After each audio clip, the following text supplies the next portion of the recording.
স্বাগতম বন্ধুরা, gardening idea চ্যানেলে আমি আপনাদেরকে এর আগে যে ভিডিওগুলোতে আছে সেগুলোতে গোলাপের ডরমেন্সি ব্রেকিং বা গোলাপের কিভাবে যত্ন নিতে হবে, পেস্টিসাইড কেমনভাবে স্প্রে করতে হবে সেই ব্যাপারে বলেছিলাম। আজকে একটা ভাইটাল জিনিস গোলাপের এই সময়টাতে আমি বলতে যাচ্ছি, সেটা হলো গোলাপের প্রুনিং। দেখুন, আমার গাছগুলোতে মোটামুটি ডরমেন্সি ব্রেক হয়েছে, নতুন পাতা দেখা দিচ্ছে। নতুন পাতা না দেখা দিলে গোলাপের প্রুনিং কিন্তু কিছুতেই করা যাবে না। তাহলে কী হবে? ডাইব্যাক হবে কিছুতেই। এর আগে ডরমেন্সি ব্রেকের আগে কিছুতেই আপনারা ডাল কাটবেন না। কোনো ব্রাঞ্চেই যদি মরে থাকে সেটাও ওইভাবেই থাকতে দেবেন। আমি দেখুন থাকতে দিয়েছি, এই যে ফুল হয়েছে, কুঁড়ি হয়েছে, এগুলো আমি গাছেই থাকতে দিয়েছি। আফটার ডরমেন্সি ব্রেকিং মানে 4টা ডোজের ওই খোল পচা জল 10-26-26 মেশানো বা তার আগে রুট যে ট্রিটমেন্ট সেগুলো করার পর এবং কন্টিনিউ 4 দিন পর পর আপনার ওই কনফিডার এবং কাকা মিক্স করে, একটা ডোজ কনফিডার এবং কাকা মিক্স করে স্প্রে করার পরে রেগুলার 4 ডেজ ইন্টারভ্যালে কনফিডার স্প্রে করে গেছি। তাতে করে থ্রিপসের কোনো অ্যাটাক হয়নি। গাছগুলোর পাতা আগে যেমন দেখেছিলাম এখন দেখতে পাচ্ছেন তার থেকে অনেক হেলদি পাতা আছে। আজকে আমি দেখাবো যে কিভাবে প্রুনিংটা করতে হয়, কারণ গোলাপের প্রুনিং একটা ভাইটাল জিনিস। আপনি ঠিকঠাকভাবে প্রুনিং যদি না করতে পারেন, গোলাপে ঠিক সময়ে ফুল আসবে না বা একই সঙ্গে ফুল আসবে না। তো কিভাবে আমি প্রুনিং করছি সেটা দেখুন। আর প্রুনিংয়ের পরে কিভাবে যত্ন নিতে হবে সেটাও খুব জেনে রাখা দরকার, কারণ প্রুনিংয়ের পর গাছে কোনো পাতা থাকবে না, সরু ব্রাঞ্চ পড়ে যাবে। তাহলে ওয়াটার ম্যানেজমেন্ট একটা খুব ভাইটাল জিনিস। এই সময়টাতে প্রুনিংয়ের পর জল একদমই কম পরিমাণে দিতে হবে। মানে টবের যেটা দেখতে পাচ্ছেন, টব থেকে এই 4 ইঞ্চি পর্যন্ত যাতে জল মানে ভেজা থাকে, ময়েশ্চার থাকে, সেইটা দেখতে হবে। নিচে যেন জল না থাকে। যদি কোনো দিন ভেজা থাকে সেই দিন জল দেবেন না, সেই দিনটা স্কিপ করে যাবেন। তারপরের দিন হয়তো শুকনো হবে তো জল দেবেন।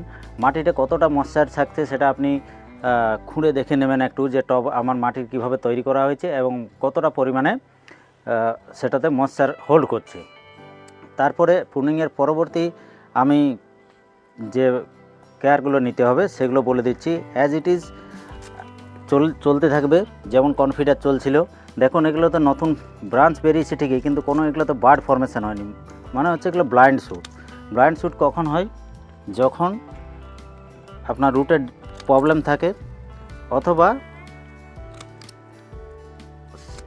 গাছটি ঠিকমতো হেলদি হয় না, তখন মোটামুটি আমি একই থিকনেস নেওয়ার চেষ্টা করছি।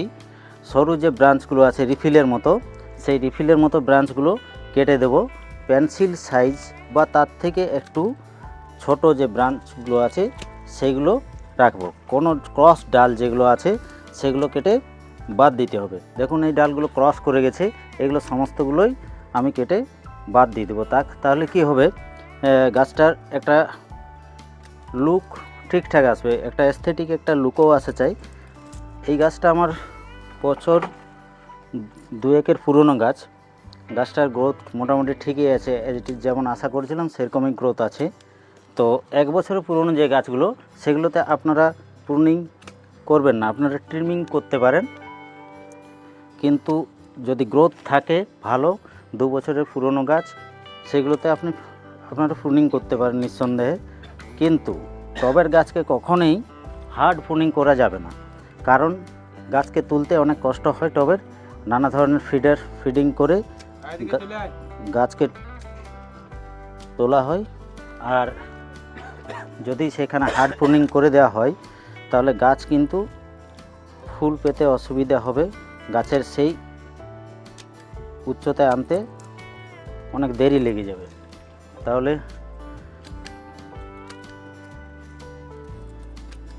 দেখুন আমি কিভাবে প্রুনিংটা করছি। যেগুলো ডালগুলো বাইরে বেরিয়ে গেছে সেগুলোও কেটে দেব। মোটামুটি এই যে উপরের ব্রাঞ্চ, এটা আমার ক্যানোপি, এই জন্য এটাকে উপরেই রেখেছি। বাকি নিচেরগুলোকে আমি সেইভাবে ছাঁটাই করব যাতে উপরের ডালটা উপর দিকেই থাকে। এই যে ক্রস ব্রাঞ্চ কেটে দিচ্ছি। এই সময় যতগুলো ডাইব্যাক হওয়ার ডাল ছিল সবগুলোই কেটে ছেটে বাদ দিতে হবে। এরপরে আপনারা যেটা করবেন, জল মোটামুটি প্রুনিংয়ের পর থেকে আপনারা জল স্প্রে করে দেবেন। গোড়াতে যথাসম্ভব জল অ্যাভয়েড করাই ভালো, গায়ে যেন স্প্রে পায়, জলের মিক্সিং করে দিতে পারলে সেটা খুব ভালো হয়।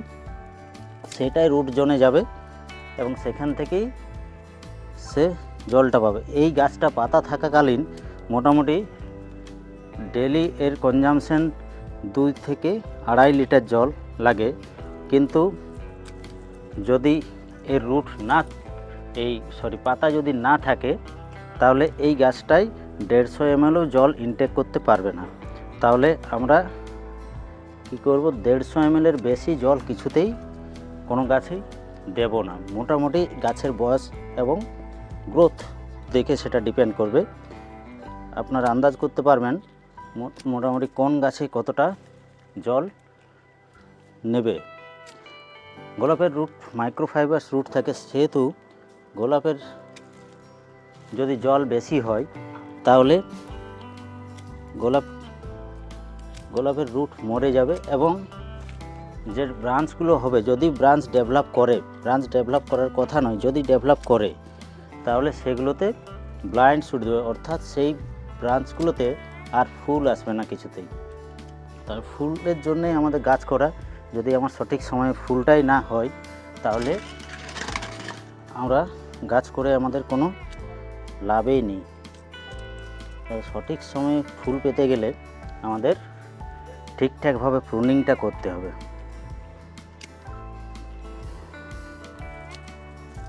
তার জন্য অবশ্যই একটা ভালো কাটার থাকা দরকার।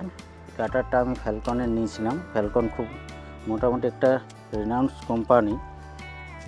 কাটারের ক্ষেত্রে এটা খুব ভালোই সুনাম অর্জন করেছে।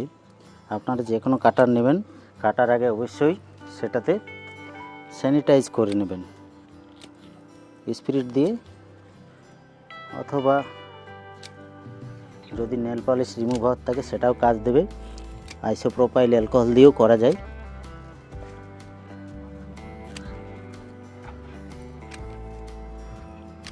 মোটামুটি প্রুনিং করতে হবে যাতে একটা ব্রাঞ্চে 3 থেকে 4টা চোখ থাকে। চোখ মিন্স হচ্ছে যেখান থেকে শাখা পাতা বেরোচ্ছে সেইগুলোকে চোখ বলা হয়। মোটামুটি 4টা চোখ থাকলে সেখান থেকে পরবর্তীকালে আমরা ব্রাঞ্চটা পেয়ে যাব। আর একই থিকনেসের আমরা ব্রাঞ্চগুলো রাখবো, তাতে করে যখন আবার স্প্রাউটিং হবে মোটামুটি একই সময় স্প্রাউট হবে, আর যে ফুলগুলো পাবো সেই ফুলগুলো একই সময় পাবো। এই যেটা আমি প্রুনিং করলাম, এই গাছটাতে 45 থেকে 55 দিনের মধ্যে ফ্লাওয়ারিং চলে আসবে। এটা ডিপেন্ড করে ভ্যারাইটির উপর। কোনো গাছে 55 দিনেও আসে, যেমন যেগুলোতে হোয়াইট ভ্যারাইটি আছে সেগুলোতে 55 দিন, যেগুলো কালার্ড ভ্যারাইটি আছে সেগুলোতে তার আগেই চলে আসবে। তো এরপরে আমাদের কেয়ারটা কী নিতে হবে সেটা বলছি। এটা কিন্তু খুব ভাইটাল জিনিস। এই যে আমি প্রুনিং করে দিলাম, গোড়া দেখুন একদম শুকনো আছে। এটাতে ওয়াটার মিস্টিং করব সকাল থেকে। মোটামুটি 10 দিন পর্যন্ত এটা ওয়াটার মিস্টিং শুধু চলবে, কোনো রকম ফার্টিলাইজার সেরকম দেব না। এরপরে আমি যেটা দিই সেটা হচ্ছে 13-40-13 এবং 20-20-20 অল্টারনেটিভ ডেতে আমি দিয়ে যাব। এই গেছে মোটামুটি একই রকম থিকনেস রাখার চেষ্টা করেছি। গাছটা দেখুন একটা সুন্দর ক্যানোপি হবে। এটা উপরের ব্রাঞ্চ, এদিকে এগুলো সাইড ব্রাঞ্চ। একদিকটা ব্রাঞ্চের গ্রোথ বেশি হয়েছে, একদিকের ব্রাঞ্চগুলো কম হয়েছে। সেটা অবশ্য কোনো ব্যাপার নয়, কারণ যে গাছের যেমন আর কি ধর্ম সেরকমই হবে। এরপরে প্রুনিং পরবর্তী আমাদের যে কেয়ারের দরকার, এই গাছটাতে জলের পরিমাণ খুবই কমিয়ে দেব। যত জলে টান দেওয়া হবে এগুলোতে স্প্রাউটিং তত তাড়াতাড়ি হবে। তাহলে কিভাবে জল দিতে হবে, এই গাছটাকে মোটামুটি আমরা যেটা স্প্রায়ার আছে সেই স্প্রায়ারে করে আমরা মিস্টিং করব, ওয়াটার মিস্টিং করব মোটামুটি 10 দিন পর্যন্ত। তারপরে এটাতে আমরা ফার্টিলাইজার ইউজ করব। কি ফার্টিলাইজার দিতে হবে? 13-40-13 আছে, যদি না পাওয়া যায় তো আমাদের ব্যালেন্স যে এনপিকে আছে 20-20-20 বা 19-19-19, সেটাই আমরা 1/2 গ্রাম অথবা 1 গ্রাম থেকে শুরু করব। কতটুকু জল দেব? মোটামুটি টব অনুযায়ী বা গাছ অনুযায়ী। এই গাছটাতে যেমন 150 থেকে 200 ml জল আমি দেব। মোটামুটি উপরে 4 ইঞ্চি টবটা ভেজা থাকলেই হবে, এর নিচে জল ঢোকার দরকার নেই। যদি গাছের ডরমেন্সি ব্রেকিং বা তার আগের যে আমাদের কেয়ারগুলো রুট ট্রিটমেন্ট ঠিকঠাক হয়ে থাকে, তাহলে আমাদের এইগুলোতে কোনো এই যে কাটা স্থানগুলোতে কোনো ফাঙ্গিসাইড দেওয়ার দরকার নেই। যদি ওটা ঠিকঠাকভাবে না করা হয় কারো মনে হয়, তাহলে এই যে কাটা স্থানগুলো আছে সেগুলোতে আমি ফাঙ্গিসাইডগুলো পেস্ট করে এটাতে লাগিয়ে দেওয়া যায়, যদি না তার রুট ড্যামেজ থাকে। যদি রুট ঠিকঠাক থাকে তাহলে এইসব করার কোনো দরকার নেই। তারপরে ওই 20-20-20, 13-40-13 এগুলো চলতে থাকবে 2 দিন পর পর অল্টারনেটিভ ডেতে। গোড়া কতটা ভেজা থাকছে না থাকছে সেটার উপর নির্ভর করবে সেটা। এবং ম্যাগনেসিয়াম সাথে যখন স্প্রাউটিং করবে ম্যাগনেসিয়াম সালফেট দেওয়া হবে। এই সময় পিএইচ কন্ট্রোলের কোনো ব্যাপার নয়, কারণ পিএইচ বাড়ে আমাদের 20-20 ব্যবহার করার ফলে। এখন যেহেতু আমরা বেশি পরিমাণে ব্যবহার করছি না, তাহলে বেশি পরিমাণে ব্যবহার না করার জন্য ফলে আমাদের পিএইচটাও লেভেলটাও বাড়বে না, মোটামুটি পিএইচটা ঠিকঠাকই থাকে। তাহলে পিএইচ কন্ট্রোলের জন্য আমরা কিছু করব না। যখন আমাদের স্প্রাউটিং আসবে সেই সময়টাতে আমাদের কি করতে হবে? সেই সময় থেকে আমাদের 13-0-45 এবং 0-0-50 খুব হালকা ডোজে শুরু করব। সঙ্গে আমাদের ব্যালেন্সড এনপিকে 20-20 থাকবে এবং এগুলো আমরা 2 দিন অন্তর অন্তর দিয়ে যাব উইকলি। যেদিনে আমি জল দেবো প্লেন ওয়াটার কোনো দিনই দেওয়া হবে না, এই সারগুলো দিতে হবে। মোটামুটি ফ্লাওয়ারিংয়ের জন্য আমাদের 13-0-45 এবং 0-0-50টা ইউজ করব। যখন আমাদের লিফগুলো খুব বড় হয়ে যাবে, পাতাতে যখন আমাদের কালার চলে আসবে, বাড ফরমেশন ঠিক স্টার্ট হবে মনে হচ্ছে, সেই সময়টাতে আমরা 0-0-50, 17-10-27 আর 13-0-45 অল্টারনেট ওয়েতে দিতে থাকবো। তার সঙ্গে সঙ্গে আমাদের কনফিডার এবং কাকা স্প্রে চলবে। যদি এই সময়টাতে কেউ পারে তো পিজিআর স্প্রে করতে পারে, যে ওয়াটার মিস্টিং হয় তার সঙ্গে আমাদের পিজিআরও স্প্রে করতে হবে। দেখুন আমি প্রুনিং শুরু করেছি, মোটামুটি আমার মালচিংয়ের 1 মাস পরেই গাছের রুট ঠিকঠাক ডেভেলপ হয়ে যায়। আমার কিছুটা দেরি হলো, অনেকগুলো গাছ আছে, সেহেতু আমি ভিডিওটা পরে করছি। এটা আগে অনেক গাছই প্রুনিং হয়ে গেছে, এগুলো কিছুগুলো গাছ পড়ে আছে, সেগুলো প্রুনিং করছি। তো যতক্ষণ কালার বাডে কালার আসা পর্যন্ত আমরা 17-10-27 এবং 0-0-50 দিয়ে যাবো। বাড যখন বাস্ট করবে কালার ফরমেশন চলে আসবে।